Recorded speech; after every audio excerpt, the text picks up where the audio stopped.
Vamos abrir as nossas Bíblias em Atos, capítulo 4, verso 36. Nós vamos iniciar no verso 36 do capítulo 4, logo o capítulo 4 se encerra.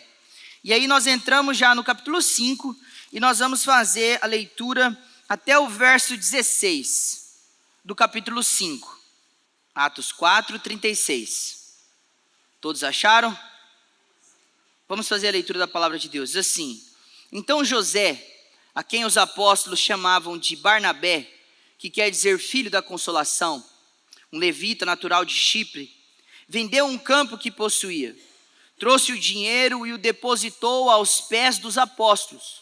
Entretanto, certo homem chamado Ananias, com sua mulher Safira, vendeu uma propriedade, mas reteve uma parte do dinheiro, e Safira estava ciente disso. Levando o restante, depositou-o aos pés dos apóstolos. Então Pedro disse: Ananias, por que você permitiu que Satanás enchesse o seu coração para que você mentisse ao Espírito Santo, retendo parte do valor do campo? Não é verdade que, conservando a propriedade, seria sua? E depois de vendida, o dinheiro não estaria em seu poder? Por que você decidiu fazer uma coisa dessas? Você não mentiu para os homens, mas para Deus. Ouvindo essas palavras, Ananias caiu morto. E sobreveio grande temor a todos os que souberam do que tinha acontecido. Levantando-se, os moços cobriram o corpo de Ananias e, levando-o para fora, sepultaram.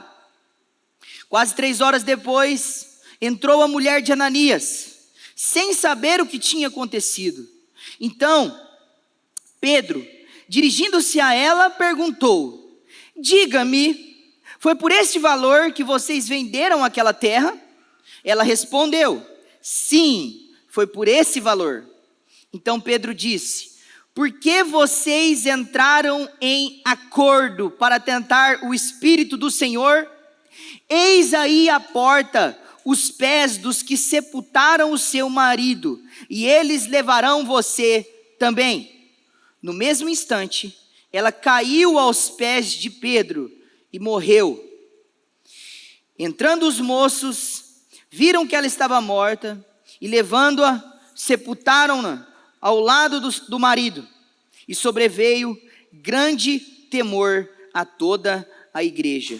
E todos aqueles que ouviram falar desses acontecimentos. Muitos sinais e prodígios eram feitos entre o povo e pelas mãos dos apóstolos. E todos costumavam se reunir de comum acordo no pórtico de Salomão. Mas dos restantes, ninguém ousava juntar-se a eles. Porém, o povo tinha grande admiração por eles, e aumentava sempre mais o número de crentes no Senhor. Uma multidão de homens e mulheres, a ponto de levarem os enfermos até pelas ruas e os colocarem sobre leitos e macas, para que, ao passar Pedro, ao menos a sua sombra se projetasse sobre alguns deles. Vinha também muita gente das cidades vizinhas de Jerusalém, levando doentes e atormentados por espíritos imundos, e todos eram curados. Amém. Pode sentar. Irmãos, Lucas, ele vai prosseguir no seu relatório de crescimento da igreja. Nós vemos que ele está mostrando para nós, a partir do livro de Atos, como a igreja cresceu, avançou, se expandiu e tomou as proporções de alcançar a Europa e outros lugares onde muitos eram convertidos, igrejas nasciam, igrejas eram plantadas, e as grandes obras dos apóstolos pelo poder do Espírito Santo estão registradas aqui. E quando nós olhamos para essa igreja, uma coisa chama atenção. Olha aí no capítulo 4, verso 32 até o verso 35, mantenha sua Bíblia aberta. Você vai perceber que nesses relatórios de crescimento, Lucas frequentemente ele faz uma interrupção e ele mostra as características dessa igreja, ele traz novas características, ele repete aquilo que ele já disse anteriormente. E a gente percebe, só passando os olhos aqui nesses versos, que essa igreja ela vinha desfrutando de um crescimento exponencial. A gente percebe que ela tinha uma unidade no espírito. Essa era uma igreja muito unida, muito unida. Nós percebemos quando nós olhamos para ela que havia uma espécie de comunhão de bens, um desapego material. As necessidades eram muitas porque a igreja cresceu muito rápido, aqueles que chegavam não queriam ir embora, queriam ficar ali ouvindo os ensinos, estando na igreja, um grande avivamento. E aí então você percebe que o problema de que muitos não tinham comida, não tinham o básico, fez com que alguns irmãos dessa igreja, que tinham condições, vendessem as suas propriedades, para suprir a necessidade dos pobres, para acabar com o problema da pobreza no meio da igreja. Você percebe que essa era uma igreja que tinha poder, que tinha testemunho, que o Espírito Santo atuava veementemente no meio do povo. É uma igreja vibrante, cheia do Espírito Santo de Deus. O texto que nós estamos mencionando aqui rapidamente, mostrando a comunidade como era, vai dizer que eles estavam cheios da graça de Deus. Isso é um resumo de todas as virtudes que essa igreja tinha. A graça de Deus era abundante, o favor de Deus estava sobre ele. Como nós precisamos desta graça na nossa vida. E aí então quando nós olhamos para aquilo que vai prosseguir, nós notamos um padrão que Lucas faz no livro de Atos. Você percebe que Lucas ele descreve as características da igreja, e às vezes ele para e conta alguma história que ilustra ou mostra aquela característica, uma dessas características da igreja. Por exemplo, isso aconteceu lá em Atos 3, do 1 ao 10. Quando Lucas cita em Atos capítulo 2, do 42 ao 47, ele fala lá de como viviam os convertidos. E ele menciona que os apóstolos faziam sinais e prodígios. E aí depois ele vai no capítulo 3 e ele mostra que tipo de sinais e prodígios eram esses. Pedro curando um homem coxo, que dá ocasião à sua pregação e o crescimento da igreja e assim por diante. Da mesma forma, quando agora ele dá essa ênfase dessa graça abundante na vida da igreja, ele mostra que essas pessoas, elas viviam numa extrema generosidade, cuidando dos necessitados, ofertando na igreja, visando o crescimento do reino de Deus, empolgados, entusiasmados com aquilo que eles estavam vivendo na igreja. Agora ele vai dar um exemplo do que era essa generosidade. E ele cita, veja o verso 36, o exemplo de Barnabé. E depois de citar o exemplo de Barnabé como um exemplo positivo, ele mostra um outro problema, uma outra diversidade que a igreja vai enfrentar, que é o problema da hipocrisia, da avareza no culto, no ambiente da igreja. Como a igreja vai tratar essa questão da hipocrisia, se eles vão deixar passar ou se eles vão agir com severidade, se eles vão agir com a justiça divina.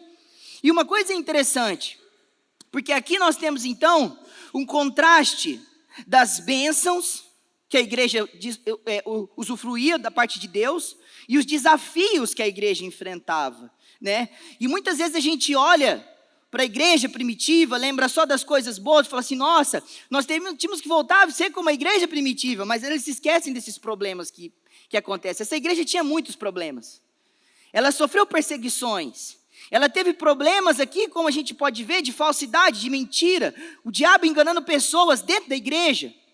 E você vai ver mais para frente, que eles começaram a ter dificuldades de organização, onde vai surgir os diáconos, os apóstolos se separarem para o ministério da palavra. É um outro problema, as distrações, entre outras coisas. Então a gente percebe essa realidade. Lucas, como relator, ele não esconde os defeitos da igreja. E isso traz autenticidade para o seu relatório. Porque se ele quisesse, de alguma maneira, defender a igreja como um lugar perfeito, ele jamais iria mostrar os pecados. Então vejam, a igreja não é um lugar perfeito. A igreja tem pecadores. Jesus mesmo disse que esses tipos de escândalos, que esses problemas, muitas vezes eles são inevitáveis no meio do povo de Deus. Eles vão acontecer. Mas a grande questão é, como a igreja vai reagir a eles? Que vai determinar o seu crescimento saudável, a sua saúde espiritual. É isso que vai determinar a saúde da igreja. E é isso que nós temos aqui, nesse relato, nessa junção dessas coisas que nós lemos. Nós temos um apanhado de coisas reunidas. Nós temos a hipocrisia, o amor ao dinheiro, nós temos a disciplina, nós temos o temor e nós temos o crescimento da igreja. Como todas essas coisas estão relacionadas, encamadas nesses textos que nós lemos. E é isso que nós vamos observar nessa noite em 3 pontos. No primeiro ponto, nós vamos ver a generosidade de Barnabé. Nos versos 36 e 37, a generosidade e a integridade de Barnabé. Aí então nós veremos no capítulo 5, do verso 1 e 2, nós veremos então a avareza e a hipocrisia de Ananias e Safira. E no restante dos versos, a disciplina de Deus. Até o final, onde nós lemos. Vamos observar essas coisas. Em primeiro lugar, nós vemos a generosidade. Veja que Barnabé, ele é então a ilustração perfeita do que era essa comunhão de bens, esse desapego material. Esse homem que recebe um apelido, né, dos apóstolos, que em algumas traduções vai ser chamado de filho da exortação, filho da consolação. Em algumas traduções mais modernas, ele vai ser chamado de o filho do encorajamento. Alguém que era um homem que impulsionava as pessoas a crescerem na fé, que trazia consolo, alento para aqueles que estavam sofrendo. Então nós vemos esse retrato de um homem que, conforme o texto vai dizer para nós, o nome original dele era José, mas como haviam muitos Josés naquele tempo, imagina a igreja sendo batizada, 3.000, 5.000, quantos José haviam na igreja, né?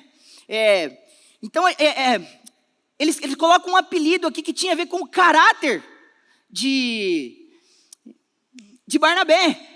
Então você vê que vai ser dito aqui que ele era chamado desse homem como um filho da exortação, alguém que tinha boas palavras, que encorajava as pessoas. E o texto vai dizer para nós, além disso, outras informações adicionais, que ele era um levita, provavelmente da tribo, né, de Levi. Até esse tempo ainda era capaz, era possível classificar as tribos, né? Isso com o tempo se perdeu, mas nós vemos também que ele era de Chipre, era uma ilha próxima de Jerusalém. Então a gente tem essas informações. Não se sabe se esse campo que ele vendeu, ele era em Chipre ou em Jerusalém, mas alguns dizem aqui que o objetivo de enfatizar que ele vendeu uma propriedade em Jerusalém aqui, ele estando em Jerusalém, que ele vendeu uma propriedade, era um sinal de que ele estava dizendo assim, olha, eu já encontrei o Cristo, eu não preciso mais de uma propriedade. E por que isso? Porque muitos judeus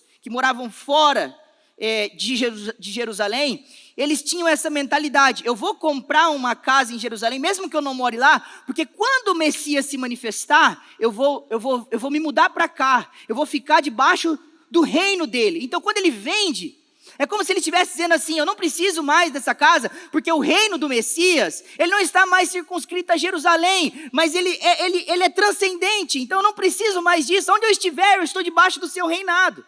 Então alguns estudiosos trazem essa colocação que é muito interessante, né? Mostrando como que ele estava ali totalmente confiante em Jesus.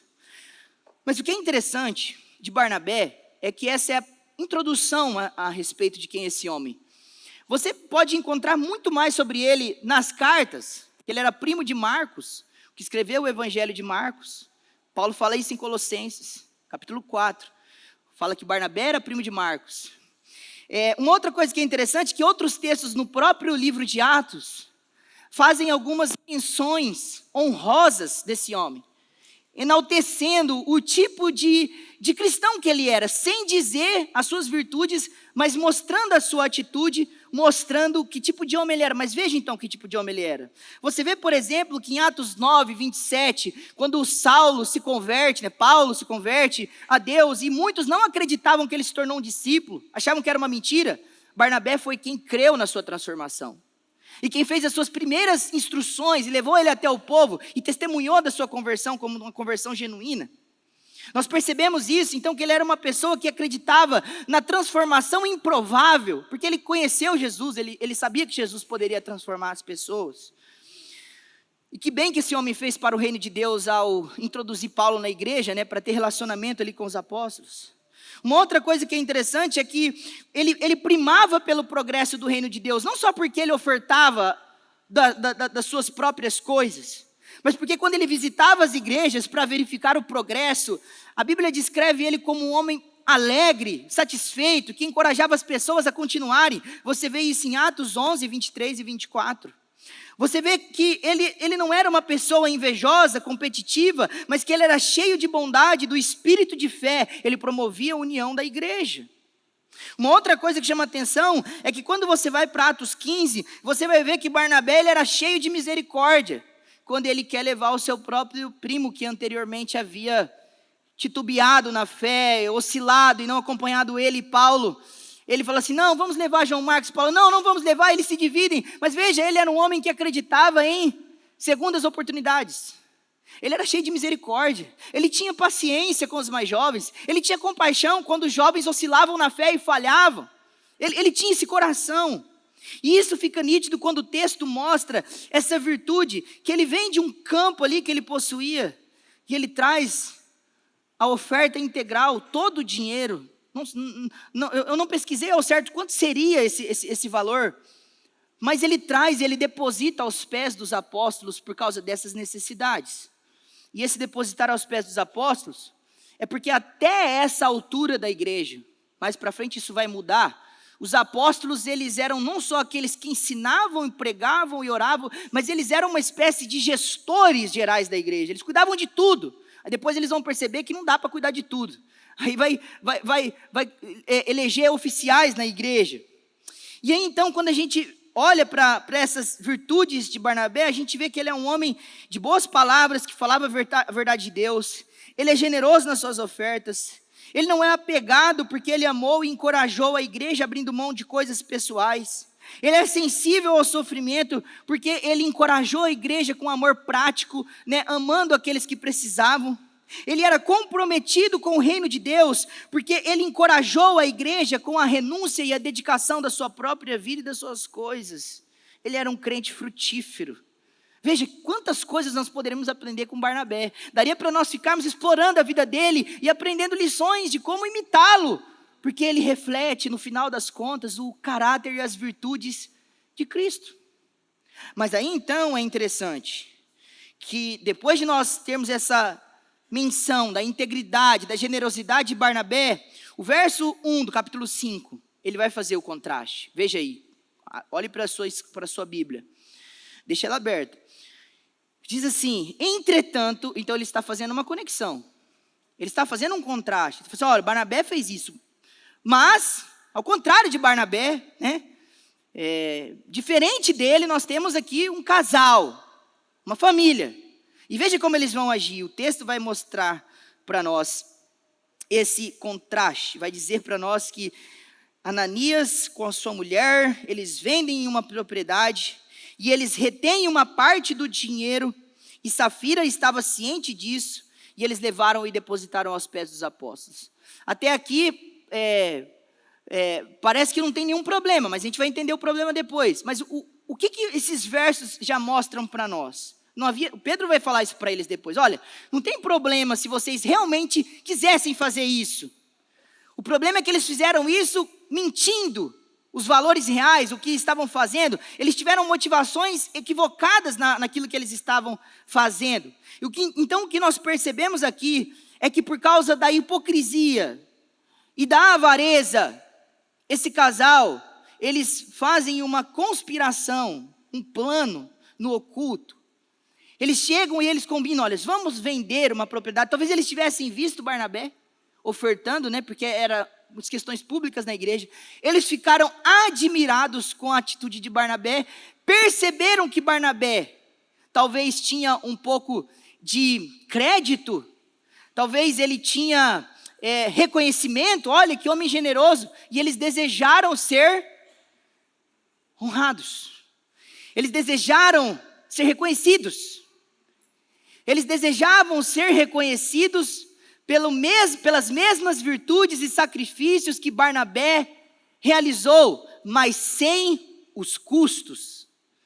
Ou seja, eles não queriam pagar o preço pelas motivações certas, mas eles queriam ser reconhecidos com o tipo de honra que Barnabé tinha na igreja. Então, olhando para essa ação aqui, nós notamos a primeira coisa importante sobre a oferta de Ananias e Safira, que ela não foi motivada por amor a Deus. E ela também não foi motivada por amor aos pobres. Ela foi motivada por amor ao prestígio, à admiração, à honra e ao louvor dos membros da igreja. E também, depois disso, por amor ao dinheiro, porque eles foram avarentos. Eles roubaram de Deus uma coisa que eles contaram que era de Deus, mas eles esconderam uma parte. Eles estavam roubando do Senhor. John Stott, comentando, ele assegura essa verdade dizendo: eles queriam o crédito e o prestígio da generosidade sacrificial, sem terem que arcar com as inconveniências. Assim, a fim de conquistar uma reputação da qual eles não tinham direito, eles contaram uma mentira deslavada, e a motivação desse casal ao dar não era aliviar os pobres, mas era inflar o seu próprio ego. John Stott comenta essas palavras, e isso já nos leva a uma reflexão. Isso lembra a história dos fariseus que gostavam de ser honrados. Jesus fala sobre eles, inclusive num momento de ofertas. Ele faz um contraste dos fariseus com a viúva pobre. Enquanto os homens chegavam, eles se esbanjavam, eles se orgulhavam e eles se gabavam presunçosamente da sua justiça. Eles se gabavam da sua obediência. Nós temos também uma outra história, né, de um fariseu e de um publicano. Estão dois no templo orando e um cheio de justiça própria. Ele diz: Senhor, graças te dou, porque não sou como os demais pecadores, porque eu dou o dízimo. Eu faço bem, eu faço isso, eu faço aquilo. E aí então, a Bíblia vai dizer que enquanto isso, o publicano, que para os judeus nem era considerado um irmão na fé, ele estava lá batendo no peito e dizendo: Senhor, sê propício a mim que sou um pecador. Jesus disse que quem desceu justificado para casa? O publicano. Então perceba que essa hipocrisia, que é literalmente a tentativa de apresentar uma coisa para as pessoas elevada sobre nós mesmos que nós não somos. É a tentativa de refletir um tipo de casamento, um tipo de espiritualidade, um tipo de santidade, um tipo de pessoa que nós não somos quando não estamos na frente das pessoas. Os fariseus eram essas pessoas. Jesus inclusive usa uma metáfora forte, dizendo que esses fariseus, esses homens de Deus, que ficavam nas praças, levantavam as mãos, oravam, que andavam com roupas de sacerdotes, que usavam seus filactérios, que eram os pedaços de couro escritos a lei de Deus, que eles enrolavam nos braços, colocavam na testa, no peito, e eles andavam e as pessoas olhavam e falavam assim: olha lá vai um homem de Deus. Mas esses homens, eles faziam isso para quê? Para eles serem ovacionados, para eles serem reconhecidos e honrados pelas pessoas. Isso era hipocrisia.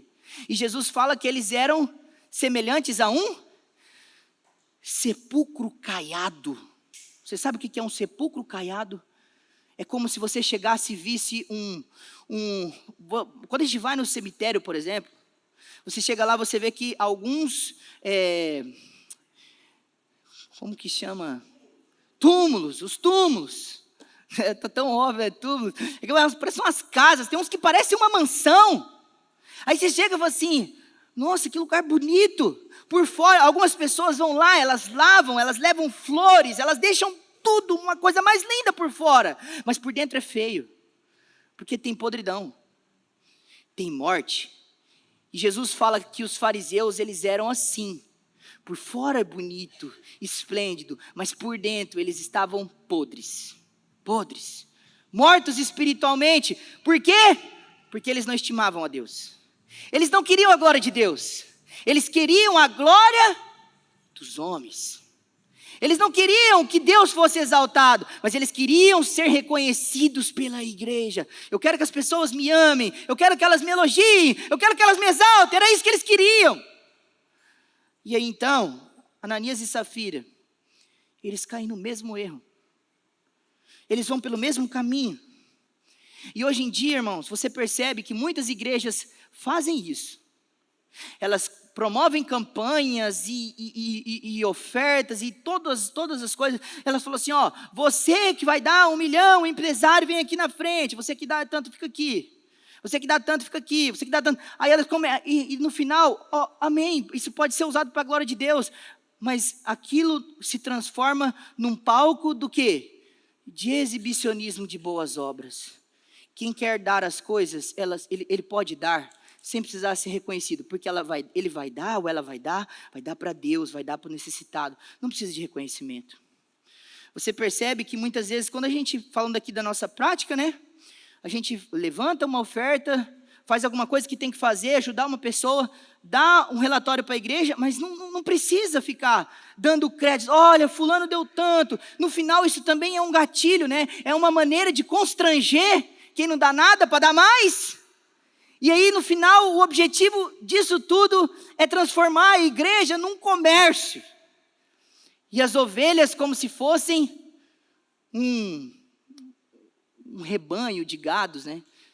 Você escuta, às vezes, algumas histórias estranhas das pessoas falando, pastores aí para fora, falando, olha, quantas cabeças tem lá na sua igreja? Parece gado. Tem gente vendendo igreja com porta fechada, com ovelha dentro da igreja. A gente vê isso, as internets dão essas publicidades hoje, né? Então, aqui fica uma chamada de atenção para nós. Ananias e Safira caem nesse engano, mas daí então vem a questão, a igreja está sendo enganada. As pessoas provavelmente estão caindo na fraude de Ananias e Safira, mas tem um homem lá que vai receber essas ofertas.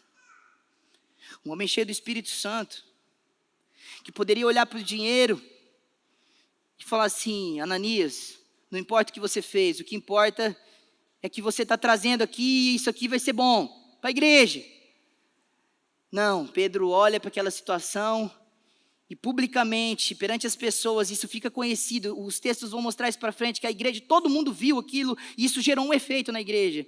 Quando Pedro olha para essas questões, ele reage, porque ele está iluminado pelo Espírito Santo, e ele dá um diagnóstico do que está acontecendo. Além do pecado de Barnabé de Ananias e Safira, que foram hipócritas, avarentos, eles estão sofrendo um engano. Eles estão iludidos e seduzidos por Satanás. E Pedro vai dizer isso. Pedro, sob a influência do Espírito, fala para Ananias, você deixou Satanás te influenciar. Ele jogou uma seta, ele jogou uma ideia e você abraçou. Então, a partir desse ponto, nós vamos falar sobre disciplina. E esse texto vai nos destacar algumas coisas, algumas verdades sobre a disciplina eclesiástica na igreja. Primeira coisa, a disciplina, ela é um confronto direto ao pecado. Ela vem de frente, ela bate de frente, ela confronta, ela vai contra. Ela é um muro que freia o pecado e fala, daqui você não passa. Daqui em diante você não vai mais. Ou você passa com arrependimento, ou você vai daqui para fora. E é isso que acontece. A disciplina vem dessa maneira. E Pedro, ele confronta o pecado de maneira penetrante, fazendo algumas perguntas. Vejam as perguntas que ele faz. São 4 perguntas no verso 3 e verso 4. Ele começa dizendo, por que você permitiu que o diabo enchesse o seu coração para que você mentisse ao Espírito Santo, retendo parte do valor do campo? Então aqui fica claro que provavelmente, quando Ananias chega com a oferta, embora o texto não conte todo o diálogo e não dê detalhes, mas pela continuidade do texto, dá a entender para nós que Ananias chegou falando como Barnabé, olha, eu vendi uma propriedade, e aqui está todo o valor da propriedade, mas ele estava mentindo. Não era todo o valor, ele escondeu uma parte. Ele escondeu, ele mentiu. Então ele estava ali sendo seduzido pelo diabo, achando que ele podia enganar a Deus. Mas Deus não pode ser enganado. O Espírito Santo não pode ser enganado. E você vê que continua, né? Que essas perguntas, elas vão nos ensinar algumas coisas. Quando ele diz assim na segunda pergunta, não é verdade que conservando a propriedade ela seria sua? Então assim, Pedro está dizendo, isso não é um mandamento. Alguns faziam de maneira voluntária. Mas não era um mandamento, para as pessoas participarem da igreja, não tinha lá, assim, ó, para você ser membro da igreja, você tem que vender tudo que você tem e dar aos pobres. Não tinha isso. Mas as pessoas faziam isso, elas estavam cheias do Espírito, isso era natural, não era forçado. Mas daí então ele quis fazer isso dessa maneira, e Pedro fala para ele, assim, olha, ô Ananias, será que se você não tivesse ficado com a sua propriedade, não estaria tudo bem, já que você não queria dar o valor total? Ou então, Ananias, depois que você vendeu, se você quisesse vender, o dinheiro não seria seu? Você não era obrigado a dar o dinheiro? Era seu. Mas o problema foi que Pedro vai dizer para ele, por que você decidiu fazer uma coisa dessa? E que coisa que era essa? Ele tentou mentir, não apenas para os homens, mas ele estava mentindo para Deus. Mas veja, ele estava diante de Pedro, ele estava diante dos apóstolos, ele estava diante da igreja, mas Pedro diz assim, ó, o que você fez, no final das contas, é um pecado contra o Espírito. E aqui tem uma coisa que muitas vezes a gente não entende, a gente tenta separar a igreja, o corpo de Deus, de Jesus, do Espírito Santo. E o livro de Atos, ele mostra isso, que toda vez que alguém faz um mal ou um bem para a igreja, faz para Deus, não faz para os homens, não faz para os apóstolos, não faz para os pastores, faz para Jesus Cristo. Qualquer coisa boa que você fizer por esta igreja, você não faz por nenhum de nós, pastores, presbíteros, conselhos, líderes, ou você faz para Cristo, para o reino de Deus e por amor de seus irmãos. Da mesma forma, qualquer palavra que você diz contra essa igreja, qualquer coisa que você faz contra essa igreja, você não faz contra nós, você faz contra Deus. Paulo aprendeu isso da pior maneira. Ele estava perseguindo a igreja, no capítulo 9, querendo matar crentes, e ele então cai ao chão, e Jesus pergunta para Saulo, por que você me persegue? Mas vejam, ele estava matando crentes, mas Jesus disse, porque quem persegue a igreja, persegue Jesus. A igreja é dele, ele é o dono da igreja, foi ele que comprou a igreja, com o sangue dele, ele é o dono da igreja. E aí Pedro mostra isso, né? Ele fala, você está agindo assim, Ananias. Você poderia fazer tantas coisas, mas você tentou ocultar, você tentou mentir. E aí isso mostra uma outra coisa importante, que a disciplina, ela revela que o Espírito Santo, ele habita na igreja. Ele vai governar a igreja, ele vai conduzir a igreja. Pedro é um instrumento ali. Ele é o servo que está recebendo ali a iluminação do Espírito, que está sendo guiado pelo Espírito, tendo uma revelação, uma iluminação, um discernimento espiritual, discernindo o coração daquela ovelha que chega ali cheia de pecado.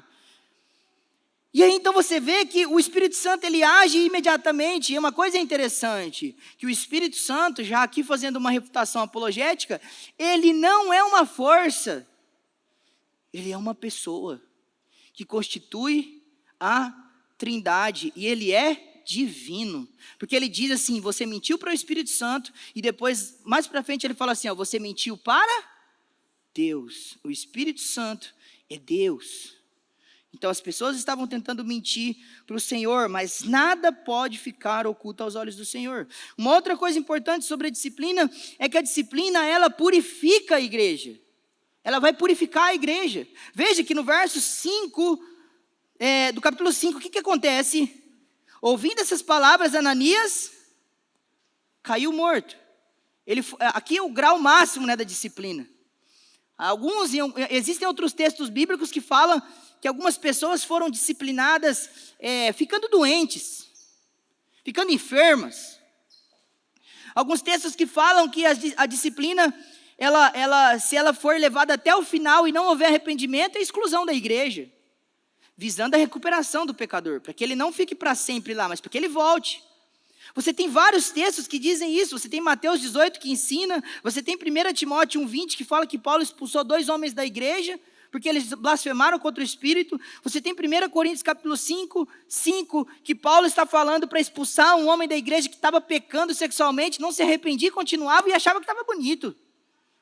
Então você vê que essa prática da disciplina ela está espalhada por toda a Bíblia. E para não citar só o Novo Testamento, se você olhar para o Antigo Testamento, Deus disciplinou de igual severidade homens que pecaram violando seus princípios. Os filhos de Arão, Levítico 10, ofereceram fogo estranho, foram mortos. Acã, em Josué 7, faz algo parecido com Ananias e Safira, roubando prata e ouro, escondendo debaixo da sua tenda, quando Deus falou que nada dos inimigos era para ser pego, tudo era para ser tratado como impuro, mas ele cresce os olhos na prata e no ouro, ele esconde, o povo perde a batalha, aí Josué vai, Deus, o que está acontecendo? O Senhor disse que a gente ia vencer, e agora? Só, tem gente aí no arraial que transgrediu meus mandamentos.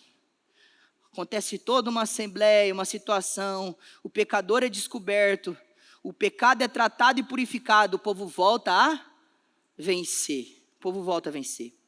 Você tem Uzá em 2 Samuel 6, que toca na arca, ele faz uma atitude errada também com a arca, que representava a presença de Deus, e tinha toda uma maneira de manuseá-la, e ele morre. Então vejam isso, irmãos, a disciplina, que é a resposta de Deus ao pecado para trazer pureza e santidade no meio do povo, ela é bíblica. Muitas pessoas têm dificuldade de entender, mas ela vai acontecer e ela deve acontecer no meio da igreja, porque é uma prática recorrente na Bíblia e na história da igreja, e é também um mandamento de Deus. Ela tem que acontecer na vida da igreja. Uma outra coisa é que a disciplina, ela sempre visa buscar o arrependimento e a restauração. Perceba que Pedro sabia do que aconteceu, mas notem que o verso 6 vai dizer que depois que seu marido foi levado, sepultado, 3 horas depois, Safira vem. E Pedro já sabia que ela tinha pecado, ela estava esquematizada com o seu marido. Ele poderia chegar e falar assim, eu já sei de tudo, morre também, está disciplinada. Sentença mais severa. Não! Antes da disciplina, antes do juízo final, ela tem oportunidade. Pedro faz uma pergunta para ela. Fala assim, Safira, fala comigo aqui. Olha o verso 7. Me fala uma coisa, Safira. Verso 8, perdão. Foi por este valor que vocês venderam aquela terra? Olha só. O que Pedro está fazendo aqui? Primeiro ele está mostrando que o pecado aqui era tão grave que ele nem anuncia o luto. A morte do marido.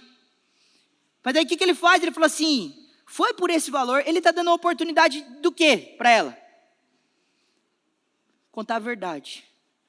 Assim, olha, até agora eu estava disposta a caminhar nessa mentira, mas o Espírito Santo, Deus está me incomodando aqui, eu e meu marido pecamos, e nós fizemos assim, é isso. Ela poderia ter contado o que aconteceu. Mas você percebe que ela se mantém o quê? Impenitente.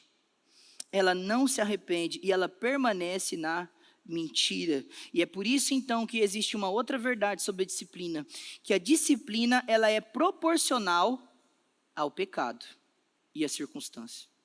Isso é uma coisa importante. Porque nem sempre você vai ver o mesmo peso de aplicação da disciplina na Bíblia para todas as pessoas. É proporcional ao que está acontecendo. Então, imagine se Safira, ela se arrepende ali, né? Talvez ela não morreria, mas ela fosse tratada à medida do seu pecado. Mas como ela se manteve endurecida e ela não se arrependeu, ela é visitada com a mesma sentença que o seu marido e ela morre. Alguns falam, né, alguns inclusive falam que essa história aqui é um mito, uma lenda, que é um exagero, mas é um relato histórico, né? Não tem uma parábola aqui, é um acontecimento. Alguns falam que a morte de Ananias e Safira, alguns falam que eles levaram um susto tão grande que eles tiveram um mal súbito, mas a grande questão aqui é, seja qual for a causa clínica e biológica da sua morte, o coração parou, deu um colapso cerebral, a grande questão do texto é mostrar assim, Deus interrompeu a vida deles ali, foi o juízo de Deus. Deus foi lá e matou eles, Deus matou, por causa do pecado impenitente. Isso é para comunicar que Deus, ele, além de ser um Deus que derrama tanta graça e bondade na vida da igreja, ele também é um Deus justo, santo, que não tolera e não faz concessões ao pecado. O pecado deve ser tratado de maneira séria. Então a gente vê essa ação. Muitas vezes, irmãos, nós podemos agir como Ananias e Safira. nos dízimos e ofertas. Quando nós vamos fazer uma doação, quando nós vamos agir e fazer uma bondade, nós podemos ser como eles. Nós podemos fazer as coisas e querer ser reconhecidos por aquilo. E nós estaríamos agindo como Ananias e Safira se nós agíssemos dessa maneira. Mas isso não se aplica só às nossas finanças, ao nosso dinheiro, nosso dízimo, oferta. Nós podemos agir como Ananias e Safira, quando, por exemplo, a gente chega na igreja que nós congregamos e nós falamos, eu quero sair da igreja, e nós não contamos os reais motivos. E nós não falamos a verdade. Eu quero sair da igreja aqui, ainda hoje pela manhã, o irmão Fábio citou um exemplo, né? Eu quero sair da igreja porque aquelas pessoas, isso, aquilo, mas muitas vezes as pessoas não falam a verdade. E elas não fazem um exame correto. Nós podemos agir como Ananias e Safira quando nós queremos abandonar os nossos casamentos. E nós mentimos. Mentimos para os pastores, mentimos para os nossos familiares, mentimos para os nossos amigos, mentimos para a esposa, para o marido. E nós não falamos os reais motivos. E às vezes terceirizamos culpa, fazemos isso, fazemos aquilo, mas não falamos a verdade. E geralmente é por causa do nosso próprio pecado oculto. Das nossas intenções perversas. E Ananias e Safira estão fazendo isso aqui. Eles têm motivações ocultas, perversas. E eles não querem falar a verdade. Eles estão agindo com hipocrisia. Uma coisa importante também sobre a disciplina. É que a disciplina, ela traz temor. Né? Veja aí que há 2 vezes no capítulo que vai dizer isso. Olha só o verso 5, quando Ananias morre, fala que sobreveio grande temor a todos que souberam do que tinha acontecido. E aí você percebe também que lá no verso 11, vai dizer que depois que Safira morre também, né, ela recebe a pena máxima da disciplina, fala que sobreveio grande temor a toda a igreja e a todos aqueles que ouviram falar desses acontecimentos. Ou seja, não só a igreja, mas aqueles que ouviram falar, ou seja, fora da igreja, as pessoas souberam da disciplina. Elas souberam. E aqui tem um ponto importante para falar rapidamente. Nem sempre a disciplina é pública. Pecados ocultos são tratados de maneira secreta.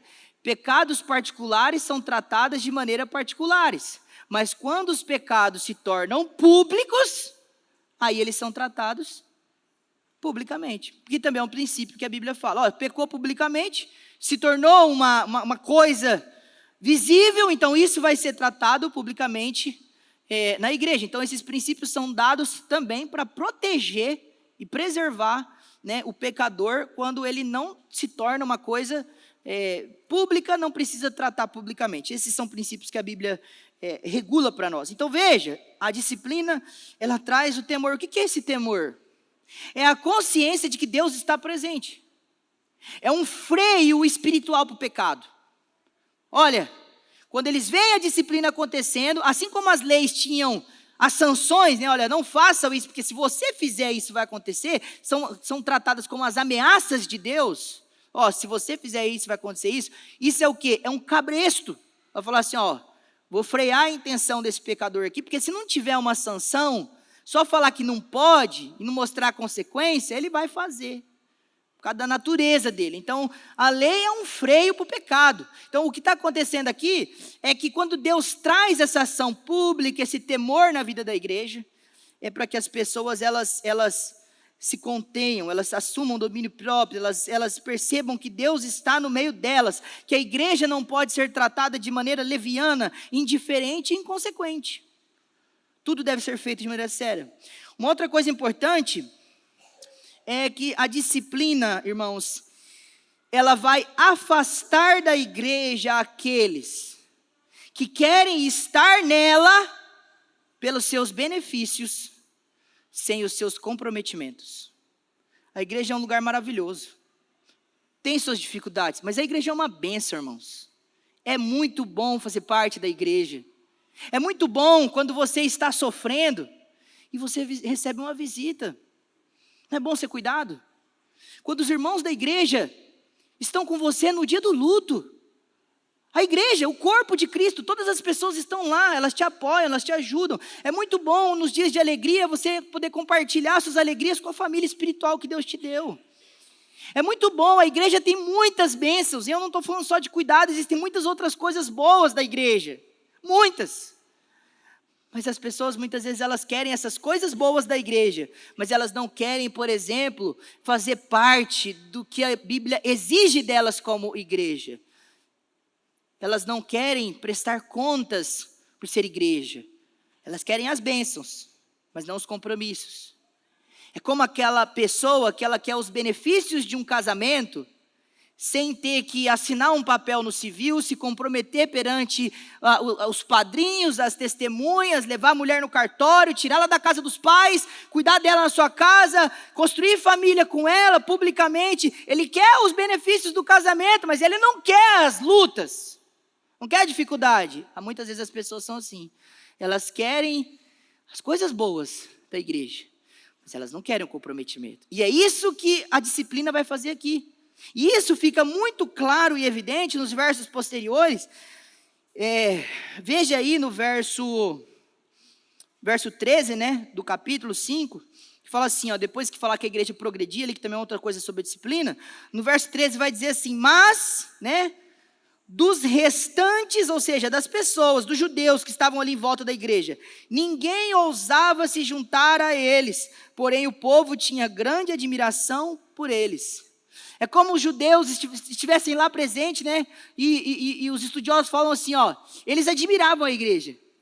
Eles achavam legal aquela comunidade, aquela parceria, aquela comunhão, como a igreja funcionava bem. Mas eles tinham medo da lealdade parcial. Mas se eu entrar lá, eu não sei se eu quero realmente me comprometer a ser isso na igreja. Então, eu vou só ficar aqui de fora, eu vou admirar, eu não vou fazer parte dela. A disciplina bíblica, ela é para mostrar para as pessoas que estão vendo a igreja, chegando na igreja, que a igreja é um lugar sério, ela tem muitas bênçãos, mas ela não, usando a linguagem popular, não passa pano para o pecado. Ela procura o comprometimento das pessoas. É por isso que muitas vezes, quando as pessoas entendem lá, no estatuto da igreja, nos pactos de membresia, os requerimentos do que se exige para ser um membro da igreja, as pessoas falam assim, nossa, eu não imaginava que esse era o custo. Eu gostei da vida da igreja, mas esse é o custo, talvez eu não queira ser membro da igreja.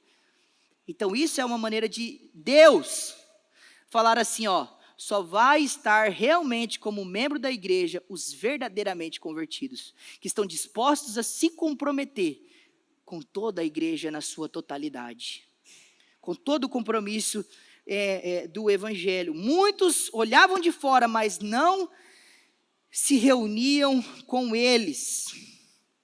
Uma outra coisa que a gente percebe é que a gente pode imaginar assim, olha, que disciplina severa, que coisa terrível que aconteceu na vida da igreja. Um homem morreu por causa dos seus pecados. Uma mulher morreu por causa dos seus pecados.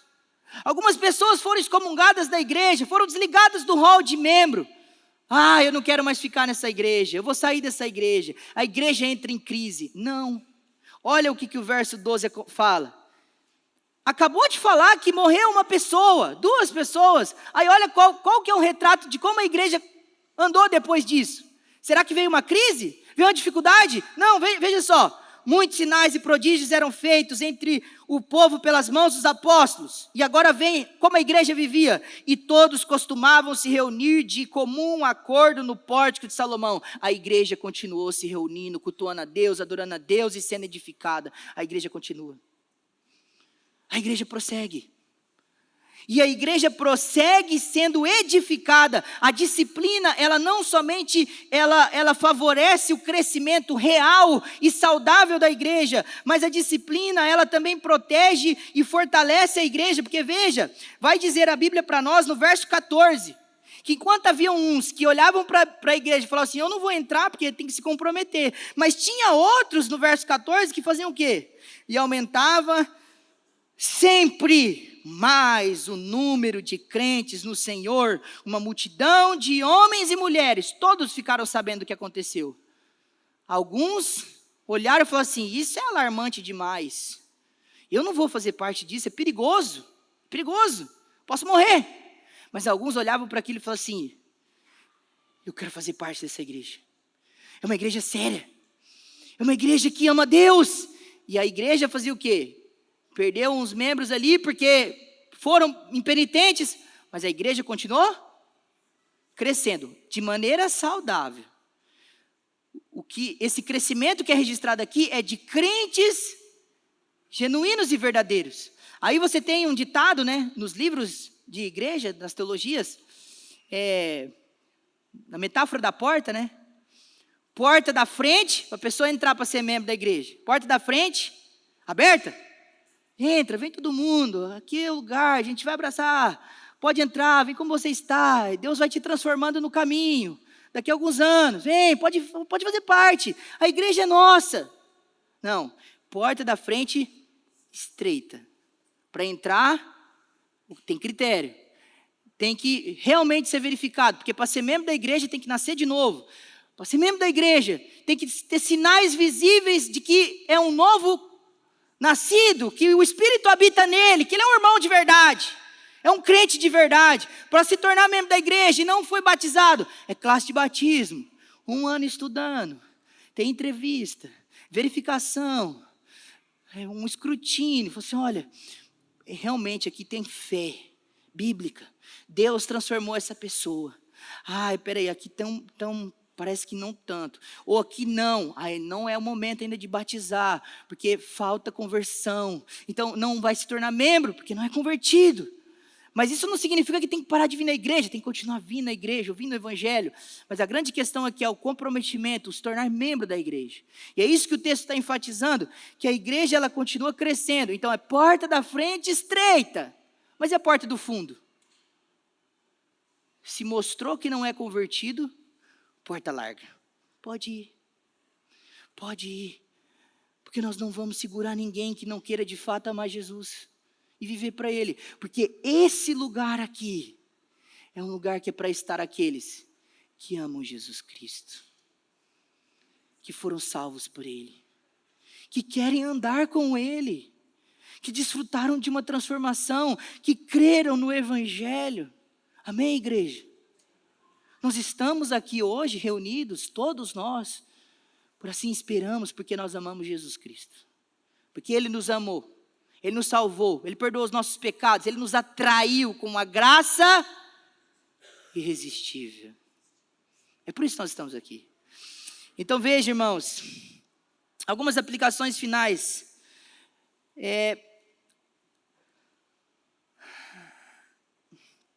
A gente já falou aqui da disciplina como uma marca da saúde da igreja, né?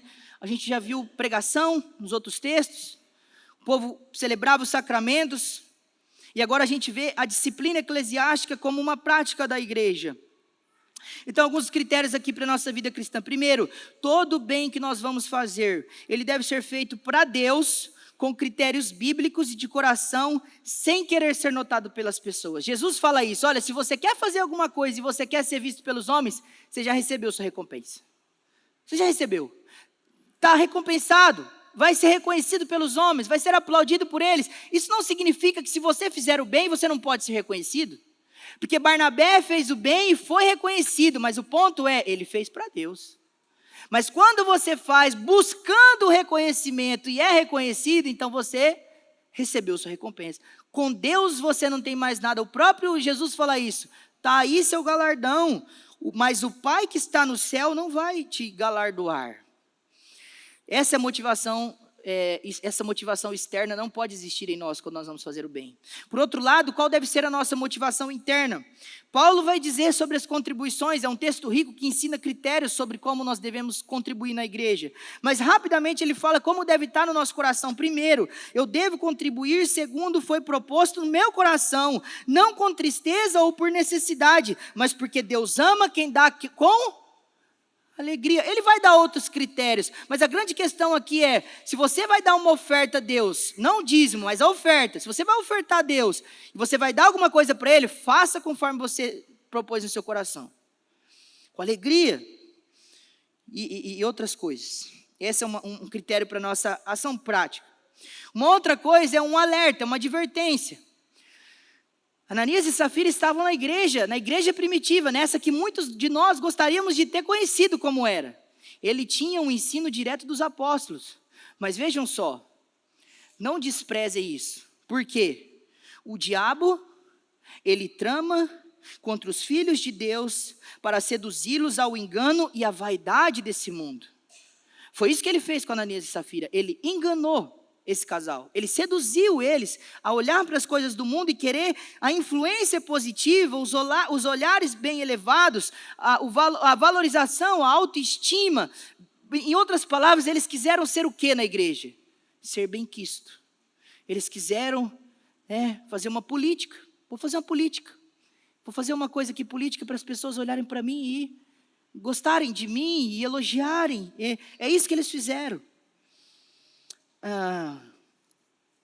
Pedro fala posteriormente, nas suas epístolas, sejam sóbrios e vigilantes, porque o diabo, o vosso adversário, ele anda ao vosso derredor, rugindo como um leão, buscando a quem devorar.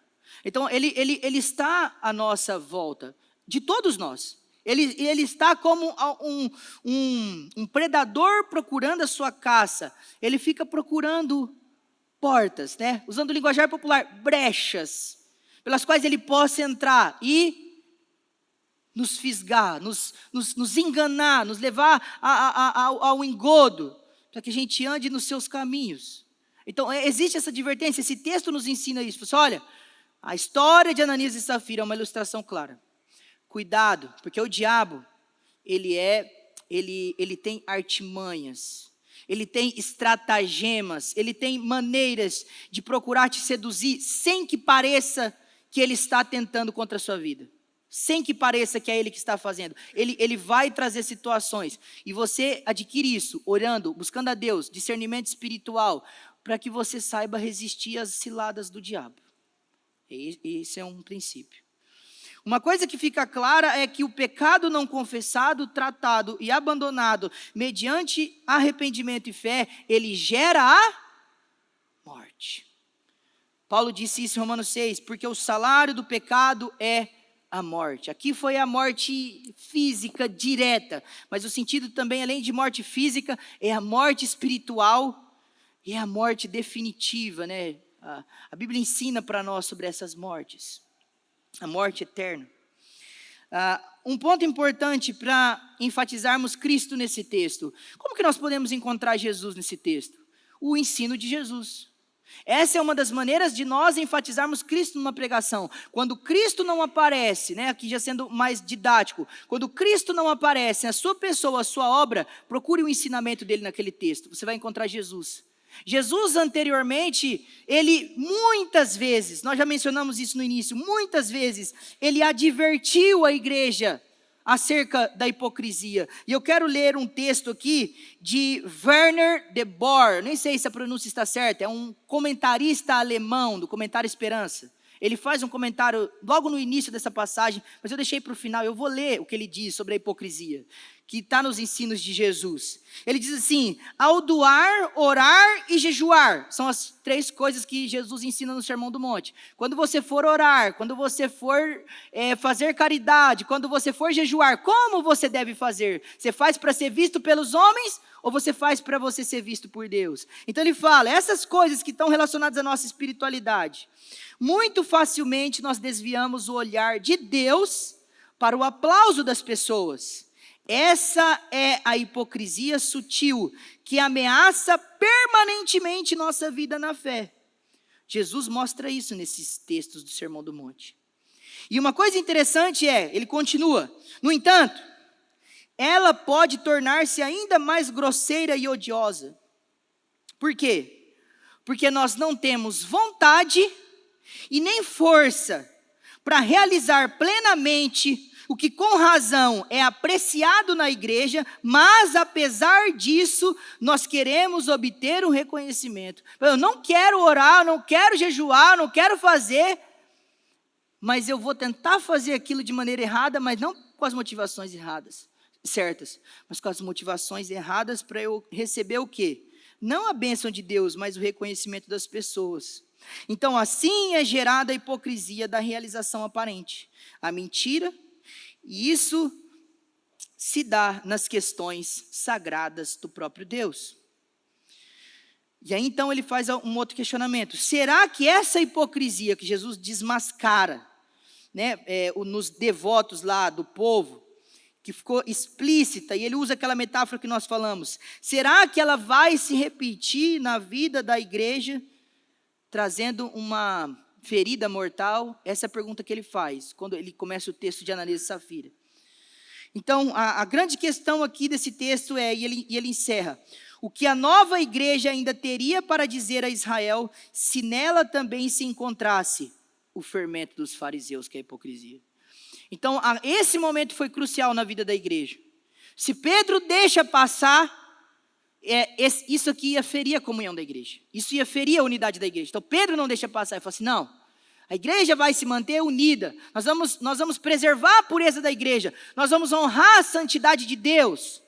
E não vamos aceitar o pecado. Não vamos aceitar a trapaça. Então, esse texto, ele nos mostra que Jesus está mostrando essa verdade para nós, e ele está fazendo uma advertência, nos chamando ao arrependimento e a fazermos como João vai dizer nas suas cartas, que o crente ele deve andar na luz, e não é só uma questão de santidade, mas é uma questão de que a vida do cristão, ela é transparente, ela não tem meandros, ela não tem becos, ela não tem quartinhos escuros, ela é transparente. A nossa vida tem que ser transparente, ela tem que ser refletida diante das pessoas, mostrando quem nós somos de verdade, e saber que não somos de fato perfeitos, nós somos pessoas que foram salvas e remidas pelo sangue de Jesus, pela graça, se não fosse pelas obras, pela obediência, não estaríamos aqui, né? Mas é pela graça de Deus, e nós estamos aqui por quê? Porque nós estamos sendo santificados a um processo de Deus. Deus está trabalhando em nós. E por último, encerrar com uma esperança para nós. Romanos 6, 23, que diz que o salário do pecado é a morte, também nos conta uma boa notícia. Ela vai dizer para nós que o dom gratuito de Deus é a vida eterna em Jesus Cristo, nosso Senhor. Há esperança para nós. No Senhor Jesus, Ele pode corrigir os nossos corações. A tendência à hipocrisia, ela está em cada um de nós. Ela está em cada um de nós. O nosso coração prega peças em nós para que a gente seja hipócrita, mas a esperança em Cristo, para que a gente construa uma vida com Deus e na igreja, de pureza e de santidade. Que Deus nos ajude.